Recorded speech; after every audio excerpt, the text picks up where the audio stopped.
They laughed when I walked into my sister's wedding alone, but they stopped laughing the second a black helicopter landed on the lawn. Before we jump in, drop your city in the comments, and if you've ever been treated like the black sheep, hit like and subscribe. Because this story ends the way they never imagined. They say you can feel judgment before you hear it, like a cold draft slipping under a door. That's exactly how it hit me the moment my rideshare rolled up outside the estate, this ridiculous Atlanta mansion with iron gates, perfect hedges, and enough marble to make a museum jealous. The kind of place my family loved because it screamed money without ever having to say it. I stepped out alone, smoothed my vintage silk dress, and held my purse like it was the last thing on earth that belonged to me. The string quartet drifted from the garden, sweet and polished, trying hard to make everything feel like a fairy tale. I already knew it was.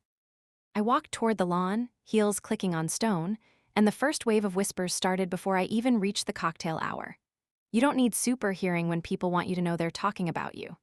Faces turned, eyes scanned, then slid away like I was something awkward on the guest list. The wives of my father's business friends held champagne flutes like accessories, leaning close to each other with that tight little smile people use when they're being nosy but want to look classy doing it. It wasn't subtle, it never was. I wasn't the pretty headline, I was the footnote. The garden looked like someone had thrown money at nature until it behaved. White roses everywhere, floating candles, gold accents, and waiters moving like trained dancers. At the center sat the marble fountain, the showpiece, water trickling like it had all the time in the world. Beyond it, under a canopy of soft lights, my sister Danielle was glowing in custom designer perfection. Her dress was pure drama, fitted and flawless, the kind of gown you buy when you want the world to know you made it. She stood with Chad, her new husband, like a couple from an ad campaign. He looked exactly like what my parents always wanted attached to our family name. Rich, polished, and born into the kind of connections that open doors without knocking. Chad spotted me first. I saw it in the way his mouth tightened before he even spoke. He leaned into Danielle, whispering something with a smug little curl of his lip, like my existence was a private joke. Danielle's smile didn't fall, not fully, but it froze into something sharp around the edges. She handed her drink to a waiter and started toward me, moving fast, dress swishing across the grass like she owned the ground beneath her. By the time she got close, the air around her felt hot with panic. Danielle didn't look at me the way a sister looks at a sister. She looked at me like a risk. Like a mess she needed to clean up before someone important noticed. Her voice came out low and controlled, the way people talk when they're trying to keep their mask on in public. She asked what I was doing here alone, like the word alone was a stain. She reminded me, with that fake sweetness that always had thorns underneath, that I said I'd bring a +1. That I promised. My throat tightened because the memory of my mother's laugh flashed in my head like a slap. 2 weeks ago, when I finally mentioned I was seeing someone, serious someone, my mother had laughed like I'd told her a joke. She called him imaginary without even pausing to consider I might be telling the truth. She told me to stop embarrassing myself. My family had a talent for shrinking me down until I felt like I needed permission to take up space. Standing there in the middle of that $1 million garden, I could feel the old habit rising. Explain yourself, apologize, make them comfortable. So I did what I always did around them. I held my face steady and lied just enough to survive. I said his flight was delayed. I said he was coming from overseas. I said he'd be here. The words tasted like metal. Danielle's eyes widened with anger, not because she cared, but because she could already see the gossip spreading. She glanced back toward Chad's family, the Thorntons, sitting like royalty at the prime table. Her voice sharpened as she told me this day had to be perfect, that I couldn't embarrass her, that I needed to stay quiet and stay out of sight. It was wild, honestly. Like I was some dodgy cousin they should have seated behind a pillar. Then my father showed up. Marcus didn't walk over. He stormed over, face tight, jaw clenched, already furious before he had all the information. My mother followed behind him, smiling too hard, the way she always did when she was scared someone might see the cracks. My father's eyes flicked straight to the Thorntons first, checking his audience, then back to me like I'd deliberately chosen the worst possible moment to exist. He said my line about a delay. Wide flight like it was nonsense. He demanded I admit the truth. He said I was making the family look foolish. My mother did what she always did, too. She didn't ask if I was okay. She didn't ask why I looked tense. She reached for my sleeve and pinched the fabric between manicured fingers like she was inspecting something cheap. Her eyes dragged over my dress with thinly veiled disappointment. She called it dated. She asked if I made it like I was playing dress-up instead of wearing a restored piece of history. She spoke softly, but the message was loud. You never fit. You never will. I could feel people watching now, more openly. The garden had that hush that happens when drama is about to turn into entertainment. The fountain trickled beside us, steady and indifferent. I forced myself to look my father straight in the eye. I told him I wasn't lying. I said my husband was real. I said his name. I almost said it too fully, almost let it slip like a match to gasoline, but I stopped myself. My family didn't deserve the shortcut. They didn't deserve to suddenly respect me, because the man beside me had a name they feared. My father laughed, loud enough that nearby guests turned. He mocked the name like it was something pulled from a movie. Then his voice dropped, and the quiet in his anger was worse than the shouting. He said I was pathetic. He said I was an embarrassment. He said I couldn't find a man who would even dare to be seen with me for one night. Something in me shifted, small but solid. I didn't cry. I didn't flinch. I didn't even step back. I just breathed slow and let the words land without letting them break me. For once, I didn't rush to make him comfortable. I told him he wouldn't speak to me like that anymore. Not here, not ever again. That was the moment his face changed, like a switch flipped. Because humiliating me in private was one thing, but being challenged in front of the people he wanted to impress was unforgivable. The string quartet kept playing, but the music felt miles away. My father took a step closer, and I realized I was standing right at the edge of the marble fountain, the centerpiece of their perfect little scene. And my family, the people who should have protected me, were all watching like I was the problem they needed to eliminate. I didn't know how far Marcus would go. But I could feel the next moment coming, heavy and unavoidable, like thunder right before the sky splits. My dad's face went tight in that way I knew too well, like he was holding something ugly back and deciding whether to let it out. His eyes flicked again to the Thorntons' table, checking who was watching, and that was when I understood the real issue. It wasn't me showing up alone.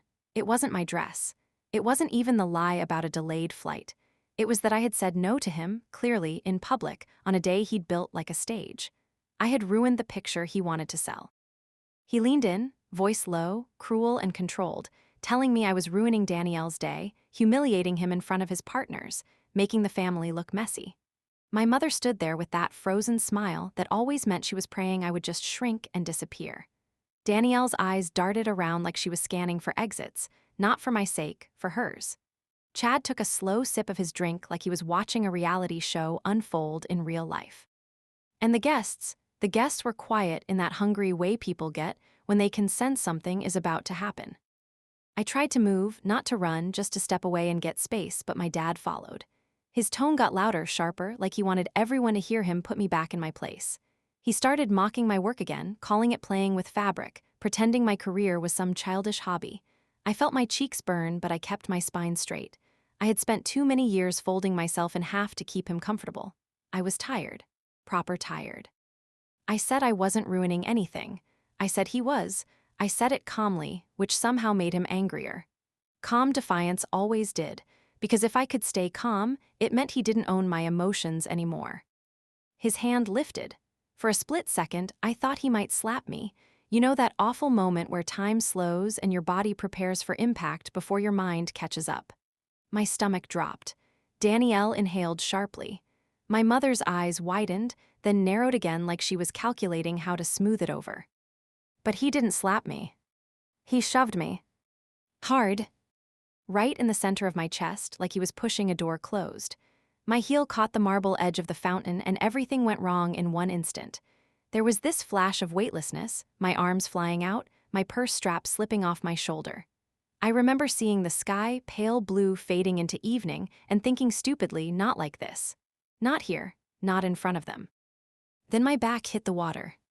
It wasn't a gentle fall, it was shock. Ice-cold water and hard stone, a slap to Ev. Every nerve in my body. I went under for a second and the world became muffled and roaring, the sound of water drowning everything else. I came up gasping, hair plastered to my face, makeup already running, my dress dragging me down like it was suddenly made of lead. The silk I'd restored with my own hands clung to me, heavy and ruined and heartbreaking. For 1 second, the garden was silent. The kind of silence that feels like everyone forgot how to breathe. I wiped water out of my eyes, blinking fast, trying to orient myself. My hands found the fountain's edge and I pushed myself upright, still standing in the water because it took a moment for my legs to remember how to work. I heard my own breathing, harsh and uneven, and I felt the water drip from my hair down my neck and into the neckline of my dress. The cold sank into my bones. I looked up.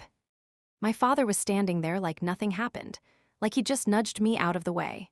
My mother stared at the ground, shaking her head, not at him, at me, like I'd chosen to dive into the fountain for attention. Danielle's face went bright red, but she wasn't looking at me with concern.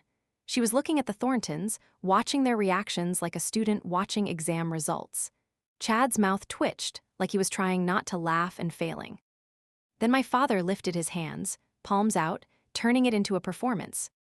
He said something loud, something like a joke, and even if I didn't catch every word, I caught the tone. A punchline, and the guests responded exactly how he wanted. They laughed. Not nervous laughter, not shocked laughter, real laughter. Then clapping started. Actual clapping. Like I was a prop in a comedy bit, like I'd been humiliated for their entertainment and they were grateful for the show. The sound hit me harder than the fall. It wasn't just the water. It wasn't just the ruined dress.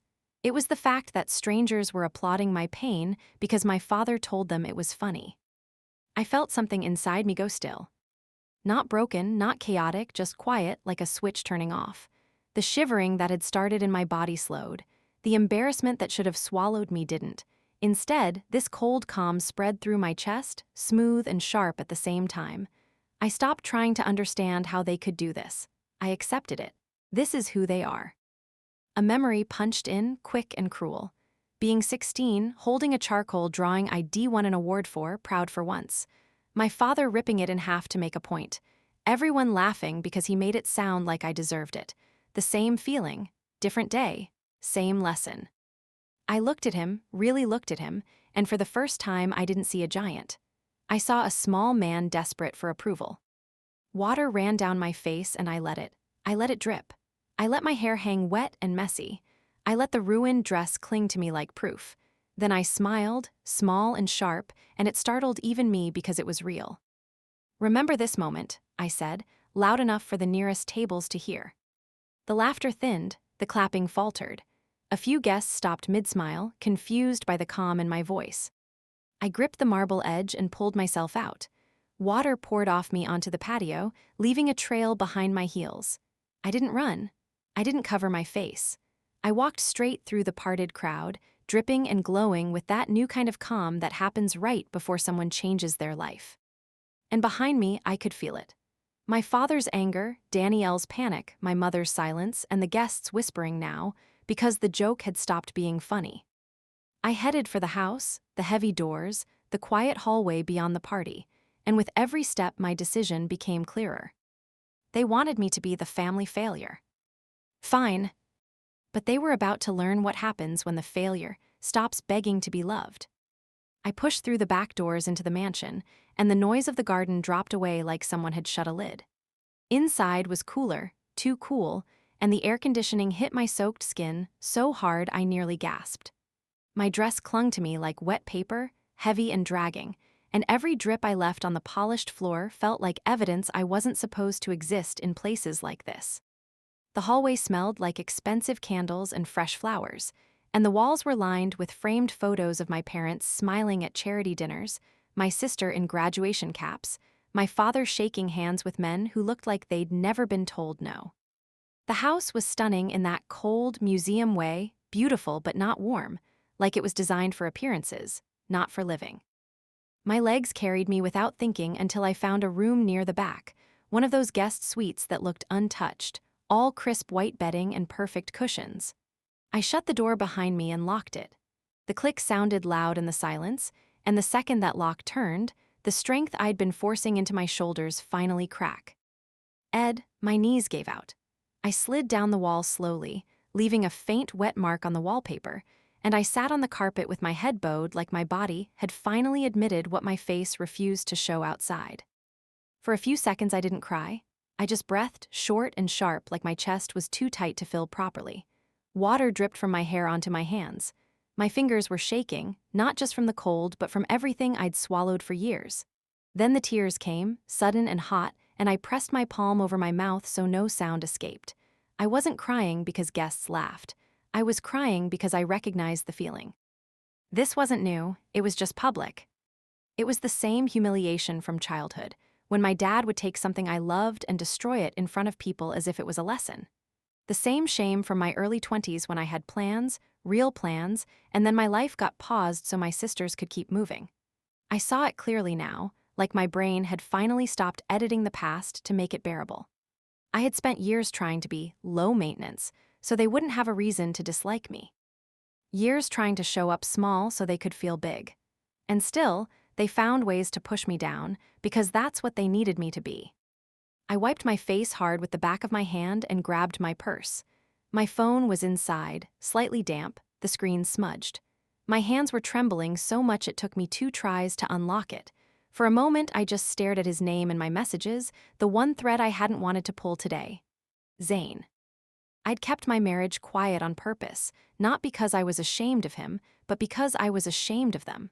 I didn't want them to suddenly become polite because his name carried weight. I didn't want their kindness to be rented. I wanted them to treat me like I mattered before they learned what I was connected to. It sounds naive now, but at the time it felt like the last test, like I needed to know whether any love in that family was real. Sitting on that plush carpet, soaked and shaking, I finally admitted the truth. There was no test. There never had been. They'd already failed me 100 times. I'd just been refusing to mark it. I typed fast, blunt, because I had no energy left to sugarcoat. I told him my father shoved me into the fountain in front of everyone. I told him people clapped. I told him I was locked in a room, cold and dripping, and I didn't know what I was supposed to do next because I couldn't pretend anymore. I asked him if he was coming, but I didn't dress it up like a polite question. It was a need. I hit send, and immediately, the doorknob rattled.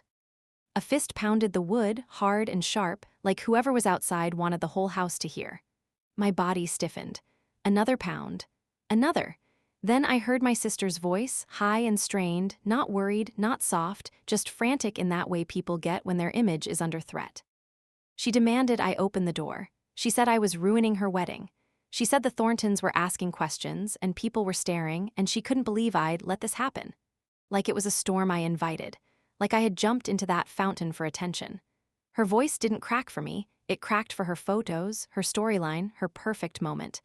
I sat there on the floor listening, and something in me went painfully numb. I told her, through the door, to go back outside. I told her I wasn't fixing anything for her tonight. There was a pause, the kind that feels dangerous, and when she spoke again her tone changed. It dropped lower, sharper, like she'd reached for the one thing she knew could still make me flinch. She said if I didn't come out and lie, she'd tell everyone the real reason I'd dropped out of college. She said it like she'd been saving it, polishing it, waiting for the right moment to throw it at my face in front of the fanciest audience she could find. My stomach turned. Because she knew the truth. She knew I didn't drop out. She knew I was forced out, and she knew why. She also knew the family version of the story was neat and cruel and convenient, that I was lazy, that I failed, that I couldn't keep up. It was their favorite little label for me. The convenient explanation for why the golden child flew and I stayed stuck. I stared at the door, suddenly cold again, but this time it wasn't the water. It was rage, not loud rage, the steady kind, the kind that sits in your ribs and says no more. I realized my sister wasn't my ally trapped in the same mess. She was part of the system. She benefited from it. She protected it. She was willing to humiliate me again just to keep her wedding looking clean. Her footsteps moved away down the hall, heels clicking like a countdown, leaving her threat hanging in the air like smoke. Then my phone buzzed. A call. Zane's name lit up the screen, and for the first time since the fountain, I inhaled like my lungs remembered how. I answered, and his voice was Eddie, focused, warm and lethal all at once. He didn't ask me to calm down. He didn't tell me to breathe. He asked one thing straight. Where are you? And behind his voice, faint but unmistakable, I heard the low roar of an engine, deep and steady, like something powerful was already moving. He wasn't waiting. He was on his way. Zane stayed on the line while I stood up, and it felt like borrowing strength from someone who never doubted me for a second. His voice was calm but clipped, the way it gets when a situation stops being emotional and turns operational. He asked if I was hurt, if I could breathe, if the door was locked, and I answered each question like I was checking boxes, because if I let myself feel everything at once, I'd collapse again. I told him I was fine, which was a lie, but it was the kind of lie you tell when you're trying to keep moving. He said he was diverting, that he was coming to Atlanta now, and even though I couldn't see him, I could picture the way he looked when he made a decision. Not angry, not dramatic, just settled. Like a switch had been flipped and there was no universe where he wasn't going to show up. I ended the call before my voice could crack and stared at my reflection in the mirror above the dresser. I barely recognized myself. Mascara had melted into dark streaks, my hair was plastered to my scalp, and the dress I'd worked on for weeks looked destroyed, the silk sagging and wrinkled like it had given up. I looked like the story my family loved to tell about me. The mess, the embarrassment, the one who never gets it right. For a moment, I wanted to stay in that room until the wedding ended, and everyone forgot about me like they always tried to. Then I remembered the applause. Not gasps, not concern, applause. Something inside me hardened, quiet and sharp. I wasn't going to disappear tonight. I wasn't going to let them write the ending where I slink away wet and ashamed while they sip champagne and reset their faces. If they wanted to use an audience to humiliate me, fine. I'd use the same audience to stop protecting them. I opened the door and stepped back into the hallway. The house was still too cold, and my wet clothes made every movement uncomfortable, but it didn't matter. I walked like I belonged there, like I wasn't a problem that needed to be hidden. Halfway down the hall, I noticed a chair overloaded with gift bags and tissue paper, abandoned like nobody cared. Sitting on top was a cream shawl still wrapped in plastic, probably meant for some auntie who hated drafts. I didn't hesitate. I tore the wrapping off and draped it around my shoulders. It wasn't mine, but neither was the humiliation they'd placed on me, and I was done asking permission for basic survival. The closer I got to the back doors, the louder the music became, the string quartet trying to stitch the mood back together like a bandage over a crack. I could hear laughter too, softer than before, cautious, the kind of laughter people use when they're pretending something didn't happen. The kind of laughter that says, let's move on, because it's awkward to acknowledge cruelty when you benefited from it. I pushed the doors open. The garden went silent so fast it felt like the sound got sucked out of the air. Every head turned. Every face watched me step onto the patio. The whispers started immediately, little sharp bursts of gossip passing from mouth to mouth, and I felt the weight of it all like hands pressing down on my shoulders. I stood tall anyway, because the truth was simple. None of these people mattered to me. They were background noise in a family drama I hadn't chosen. If they wanted a show, I was done performing the role of the victim. My father saw me and his expression twisted, like my refusal to disappear was a personal insult. He was already back in host mode, glass in hand, laughing at something one of Chad's friends said, but when he spotted me, the charm dropped like a mask. His eyes narrowed and his jaw clenched. I could see the calculation behind his rage, the same calculation he'd always had. Control the story, control the room, control me.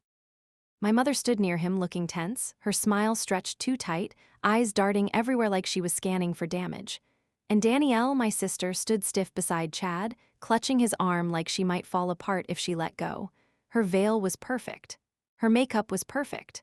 Her whole body screamed panic underneath all that perfection. Not panic for me, panic for how it looked. I didn't go toward them. That was the old version of me, the version that tried to explain, tried to soften, tried to earn a tiny scrap of kindness. Tonight, I walked past the fountain without looking at it. I walked past clusters of guests who parted instinctively, staring at the wet marks on my dress and the shawl around my shoulders like I was a stain that might spread. I walked straight toward the table that mattered most in my father's eyes. The Thornton. NS. They sat there like royalty. Mr. Thornton's posture screamed entitlement, his chin slightly lifted, his eyes cool and assessing. Mrs. Thornton held her glass like she'd been born with it in her hand. I could tell they'd seen everything, and I could tell they'd decided it was entertaining. Their smiles were small and smug when I approached, like they expected me to apologize for existing in their line of sight. I stopped at their table and held my head high. "Mr. and Mrs. Thornton," I said, voice steady, polite in the way you get when anger is under control. "I'm Immani, Danielle's sister." They blinked, surprised I wasn't crying. Mr. Thornton's handshake was hesitant, as if he didn't want my dampness to be contagious. I shook his hand anyway, firm and calm, and watched his eyes flick toward my father like he was trying to work out whether this was safe or not. Behind me, my father moved. I didn't have to turn to know he was coming because the air shifted with his presence. He was not going to let me speak to them. That was the line. I could be humiliated, but I couldn't be heard. He climbed onto the small platform near the musicians and grabbed the microphone, cutting through the tension with the desperate confidence of a man who thinks volume equals power. The speakers squealed with feedback, and then his voice boomed across the lawn. "Friends," he started, too cheerful, too rehearsed. "Family, thank you for celebrating with us on this beautiful day." I watched him perform like I'd watched him perform my whole life. He talked about love. He talked about family. He talked about legacy. Every word was aimed not at the bride and groom, but at the people he wanted to impress. He kept glancing at the Thorntons, trying to hook their approval like it was oxygen. Then he shifted, smoothly, like he'd practiced this part. He praised Danielle, loud and glowing, calling her brilliant, successful, the pride of the family. Danielle's shoulders loosened as the spotlight hit her, and I saw her grab onto it like a lifeline. Then my father's voice changed. Not by much, just enough. He began talking about challenges and tests and people who refused to grow up, and I felt the room lean toward me without even turning their heads. The crowd gave that uncomfortable little laugh again, the one that says, "We get it, we know who you mean." I stood still, I refused to flinch. Because while he was busy pointing at me as the family flaw, a new sound began to rise in the distance. Low at first, almost like thunder, vibrating through the air. The glasses on tables trembled, heads tilted. People looked around, confused. And as my father raised his glass for the final toast, the sound grew louder, deeper, unmistakable. Something powerful was coming. And I knew, with a calm certainty that settled in my bones, that my family's laughter was about to die in their throats. The sound kept building until it swallowed my father's voice completely, and the microphone might as well have been a toy in his hand.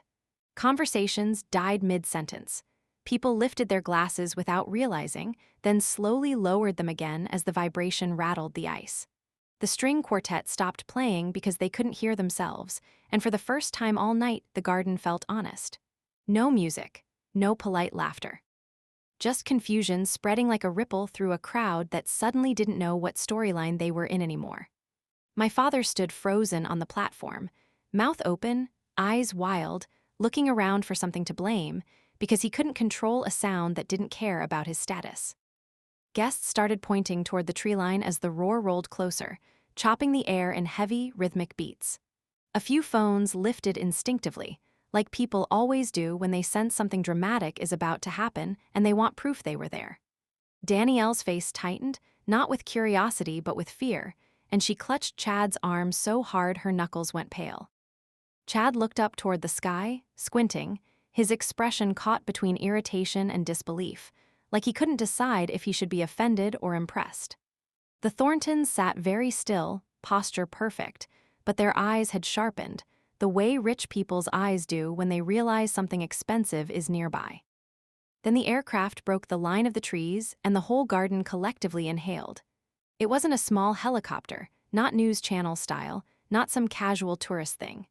It was sleek, black, and aggressive-looking, the kind of machine that whispers government contracts and private security. It circled once, slow and deliberate, and the downwash hit the lawn hard enough to send napkins skittering and petals tearing from centerpieces. People ducked and shielded their faces, hair whipping, dresses tugged by the wind, and suddenly the wedding looked less like a perfect magazine spread and more like a scene that had slipped out of anyone's control. My father snapped. Out of his shock long enough to do what he always did when he felt powerless. He got loud. He yelled into the microphone, even though the roar drowned him out, his face dark with rage, his eyes scanning for someone he could punish for embarrassing him. Danielle was no better. She looked like she might scream, not because a helicopter was landing, but because the attention had shifted away from her. Her whole life was built on being the center, and now something bigger had arrived in her spotlight. The helicopter hovered over the lawn for a tense breath, then lowered with a smooth confidence that made it clear whoever was inside did not ask permission. It touched down on the grass like it owned the earth beneath it. The engines began to spool down, and the roar softened into a deep, fading growl until the garden fell into a heavy silence again, broken only by the clicking of phones recording and a few shaky laughs from guests who didn't know what emotion to pick. The side door slid open. Two men stepped out first, both in dark suits, both moving with the kind of training you don't get at a gym. Earpieces, scanning eyes, shoulders squared. They didn't mingle, they didn't smile, they didn't look impressed by the wedding, the mansion, the money, any of it. They looked for threats like that was the only language they spoke. A few guests murmured, uncomfortable now, because nothing kills a rich party faster than real security showing up and reminding everyone that danger is a thing. And then he stepped out. Zayn. Even from a distance, he had that quiet gravity that makes a room rearrange itself around him. He wasn't flashy. He didn't need to be. His suit was perfectly cut, his movements controlled, and he didn't pause to take in the scene the way a normal person would. He stepped onto the lawn, and the entire crowd went still as if they'd all been told, without words, to shut up. Most people didn't recognize him immediately, not by face. He wasn't the kind of man who did interviews or posed on red carpets. But names traveled differently in certain circles, and I watched recognition spread across the people who mattered. Mr. Thornton's expression changed first. His confidence cracked into something like disbelief. He leaned toward his wife, whispering, and her eyes widened so sharply it looked like fear.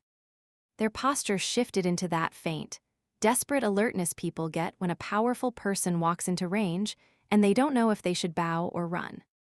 Zayn didn't look at them. He didn't look at my father. He didn't look at Danielle and Chad. He looked only at me. And that single choice, that direct line of attention, made my throat tighten because I realized what it meant. He could have arrived like a storm, making a scene, calling people out, throwing titles around. Instead, he walked through the crowd as if none of them existed. Guests parted without even thinking, stepping out of his path like instinct told them to. My father's face twisted because he could feel the power shift but didn't understand it yet. Danielle's lips parted slightly. Her eyes locked on Zayn with a dawning horror, like she was watching her whole life rearrange itself in real time. Zayn stopped in front of me, close enough that I could feel warmth coming off him in the cool evening air. For a second, everything else blurred. The noise, the whispers, the stares, my ruined dress. The shawl barely holding together whatever dignity I had left. None of it mattered when his eyes found mine, steady and protective, the same way they were the first time he told me I didn't need to earn love like it was a favor. He lifted a hand and wiped a streak of water and mascara from my cheek, with a gentleness that made my chest ache. "I'm sorry I'm late," he said quietly, voice low but clear enough that the people closest to us heard it. I didn't answer right away because my throat was tight and I refused to cry here again. I just gave him a small smile, the kind that said I knew, the kind that said thank you without turning it into a plea. And then he leaned in and kissed me. Not a polite kiss, not a quick peck meant to calm me down, a real kiss. A public, undeniable claim that made the air snap with shock. I felt the entire garden freeze around us, phones lifted higher, mouths falling open, a wave of gasps moving through the guests like wind through leaves. Somewhere behind us, someone made a sound that was half scandal and half panic. My father finally found his voice again, and it came out like a bark. "What the hell is this?" he shouted, stepping forward, eyes burning. "Get away from my daughter." Zayn broke the kiss slowly, kept his arm firm around my waist, and turned his head toward my father like my father was an interruption, not a threat. His expression didn't change. No anger, no drama, just calm. "I'm her imaginary boyfriend," Zayn said, voice even. Then his eyes flicked down to me for a heartbeat, softening just slightly. "Or to be accurate, he continued, looking back at them, "I'm her husband." The silence that followed was not empty. It was heavy, stunned, and final, like something had just snapped that couldn't be repaired. And I watched my family's faces collapse one by one as they realized the truth. For a moment, nobody moved, like the entire garden had been turned into a photograph. My father's mouth was still open, but no sound came out, and my mother looked like she'd forgotten how to breathe. Danielle stood rigid beside Chad, her bouquet hanging slightly from her fingers, and her eyes kept flicking between me and Zane like she was trying to solve a problem she never studied for. The guests were dead quiet too, the kind of quiet that isn't respectful, it's hungry. People leaned in, phones held at chest height, pretending they weren't recording while absolutely recording. Zane's arm stayed around my waist and I felt the steadiness of him, like a wall at my back. My father recovered first because that was his talent, turning shock into control, even if it was fake. He stepped forward, face tightening into that performance smile he used on investors, the one that said he was important, and this was all just a misunderstanding. He extended his hand toward Zane with forced confidence, but his fingers trembled slightly. "Sir," he began, voice too loud, "I don't know who you think you are, but this is a private family event. My daughter is upset. She's been dramatic tonight." Zane looked at the outstretched hand and didn't take it. He didn't insult him either. He just let the silence do the work, the way powerful people do when they don't need to prove anything. Then he glanced at me, as if checking whether I wanted to speak or whether I wanted him to. I lifted my chin and stepped half a pace forward, still close enough to feel his arm at my side, but now standing where everyone could see I wasn't hiding. "My name is Immani," I said steady, "and I'm not dramatic, I'm done being quiet." Danielle made a strangled sound, half laugh, half panic, like she couldn't believe I was talking in public without permission. "Stop," she hissed under her breath, eyes wide. "Please stop. This isn't the moment for your little issues. It's my wedding." That hit something inside me, sharp and clean. I looked at her and realized she truly believed that her wedding mattered more than me being shoved into a fountain, that her dress mattered more than my dignity, that her image mattered more than my safety. I nodded slowly, like I finally understood the rules she'd been playing by our whole lives. "Exactly," I said, voice calm. "It's your wedding. That's why you thought you could do anything and I would swallow it." My father's face flushed a deep red. "You're embarrassing us," he spat. "In front of everyone, in front of Chad's parents." That was the point, and I didn't even have to say it. The Thorntons were already watching like they'd paid for front row seats. Mrs. Thornton, stiff as marble, looked offended by the entire concept of family mess. Mr. Thornton looked calculating, like he was measuring Zane's presence against dollars and influence and trying to decide how to pivot. That look made my stomach turn because I recognized it, my father's look. The look of people who don't see humans, they see leverage. Zane finally spoke again, and when he did, it was quiet, not soft, just controlled. "You pushed her," he said to my father. "Not a question, a fact, in public." My father's eyes widened and he lifted his hands quickly, performing innocence. "It was an accident," he said, too fast. "She stepped back. There was water, slippery stone, she lost her balance. It's being exaggerated." The guests murmured at that. A few gave the polite little sympathetic nods rich crowds give when they want to believe the powerful man. Danielle seized the opening like her life depended on it. "Yes," she blurted. "It was an accident. She's taking advantage of the attention. She always does this. She always tries to make things about her." I stared at my sister and felt something inside me settle, not anger, just clarity. "You're lying," I said, not loud, not emotional, just true. Danielle's face tightened. "No, I am not." "You didn't even ask if I was okay," I said. "You didn't care that I was shivering. You cared that people were staring. That's who you are." Chad shifted uncomfortably beside her, looking like he wanted to disappear into the hedges. His father's gaze snapped to him for a second, sharp and warning, like he was telling him to keep his mouth shut. My mother finally stepped forward, eyes darting everywhere like she was trying to find the fastest exit out of shame. She reached for my arm with that fake soft touch she used when she wanted me to cooperate. "Immani, honey," she whispered, "let's not do this here. Let's go inside. We can talk. You know your father didn't mean it like that." I pulled my arm away gently. "You saw it," I said, "and you let them clap." Why Mother's mouth opened, then closed. No denial came because she couldn't deny it. The applause had been real. The laughter had been real. The moment had been real. And the worst part was I'd seen their faces. My family hadn't looked shocked. They looked pleased, like they'd finally put me back in my place. Mr. Thornton cleared his throat, stepping forward with a stiff smile aimed at Zane, trying to switch lanes like this whole situation was now a business opportunity. "Mr. Alge," he said carefully, voice polished, "we had no idea. Truly. If we'd known Immani was connected to you, obviously we would have handled this evening differently." Something cold passed through Zane's expression. Not anger, contempt. The kind that doesn't raise its voice because it doesn't need to. "That's the problem," he said. "You would have treated her better because of me, not because of her." Mr. Thornton's smile faltered. Zane tilted his head slightly, still calm, and the whole garden leaned in like they were being pulled by gravity. "She didn't need a billionaire to be worth respect," he said. "She needed a family that wasn't cruel." That sentence hit harder than shouting ever could. People shifted, uncomfortable now. A few guests looked away, suddenly realizing they'd laughed along. A few looked at my father with new discomfort, like the charming host mask had slipped and they couldn't unsee what was underneath. Danielle snapped. She couldn't bear the attention turning against her. "Oh, please," she spat, voice shaking. "You don't know her. She's always been like this. She lies. She dropped out of college because she couldn't handle it. She's a quitter. She's jealous because I'm the successful one." The old version of me would have folded right there. I felt the old sting, the old shame rising like reflex, but it didn't stick. Because Zane didn't react with doubt. He reacted with certainty. He simply looked at Danielle like she was embarrassing herself. Then he looked at me, silently asking if I wanted to expose everything tonight. I took a breath and realized something else too. I didn't need to unload my entire history to win. I didn't need a dramatic reveal for strangers. I didn't need to prove my worth to people who didn't deserve the story. So I chose the cleanest truth. "I didn't come here to fight," I said, voice steady.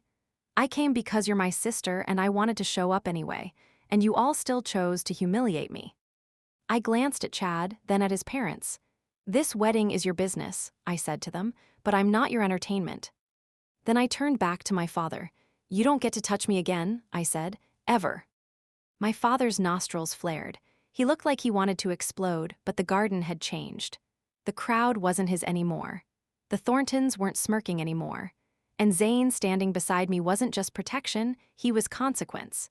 My father finally realized that the world he cared about, status and reputation, was now watching him with a different lens. Zane's arm tightened gently around my waist, and he leaned in slightly, close enough that only I could hear him. "You ready to leave?" he murmured. I looked around one last time. Danielle's face was twisted in rage and panic. My mother's eyes were wet but not with regret, with fear. My father stood there like a man who had just lost control of the narrative and didn't know what to do without it. Guests were whispering, already rewriting the story in their minds, already deciding who they would side with based on what would make them look best later. And I felt light, like I'd finally dropped something heavy I'd been carrying for years. "Yes," I said simply. Zane didn't drag me. He did save me like a hero in a movie. He walked with me, shoulder to shoulder, as if this was normal, as if I belonged beside him, as if I'd always belonged anywhere I chose to stand. His security moved ahead, forming a quiet path. People stepped aside fast, not because I was wet or pathetic, but because I wasn't asking anymore. As we passed the fountain, I didn't look at it. I didn't need to. That moment wasn't a wound anymore. It was proof. At the edge of the lawn, I stopped and looked back just once, letting my voice carry enough for my family to hear. "You laughed because you thought I was alone," I said. "That was your mistake." Then I turned away and walked with my husband toward the helicopter, toward the night air, toward a life where love wasn't something I had to beg for. And behind us, the wedding stayed frozen in place. A perfect party ruined not by a scene, but by the truth showing up without an invitation.